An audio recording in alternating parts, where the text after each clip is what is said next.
জয় জয় রাধেশ্যাম, জয় জয় রাধেশ্যাম। ভজনের কথা, ভজনের কথাটা কি না, নিরজনে বসে বসে যত আপনি ভজন করবেন তত তাড়াতাড়ি ভজনের ফলটা পাওয়া যাবে। এটাও একটা গীতারই উক্তি।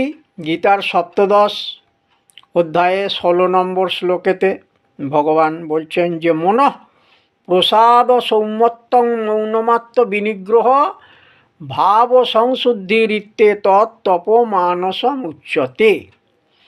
অর্থাৎ যদ্দূরং যদ্দুঃসাধ্যং যদ্দূরারাধ্যং জপেন সিদ্ধতি। যেটা খুব দূরে বলে মনে হয়, যেটাকে লাভ করা খুব দুঃসাধ্য ব্যাপার, সেগুলো সবই জপের দ্বারা সিদ্ধ হয়। তবে সে জপটা কেমন না, নিরজনে বসে এই যে আমাদের ভ্রু যুগল, দুটি যে ভ্রু আছে, সেই ভ্রু যুগলের মধ্যে আপনার মনকে সেখানে স্থাপিত করতে হবে এবং আপনার ইষ্ট বস্তুকে সেই ভ্রু যুগলের মধ্যে আনতে হবে।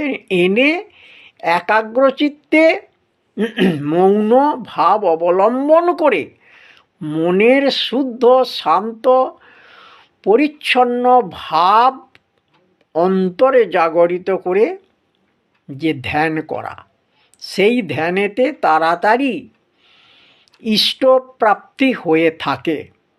সেইটাই গীতাতেও বলে দেওয়া হয়েছে। আর আমরাও অনেক ক্ষেত্রে তার সফলতা লাভ করেছি এবং আপনাদেরও বলছি, আপনারা এইভাবে যদি জপ তপগুলো করতে থাকেন তাহলে পরে জপের ফলটা কিন্তু খুব তাড়াতাড়ি আপনারা লাভ করতে পারবেন। মনঃ প্রসাদ সৌম্যত্তং মৌনমাত্র বিনিগ্রহ ভাব সংশুদ্ধিরিত্যে তপ মানসম উচ্যতে। এই হলো কথা।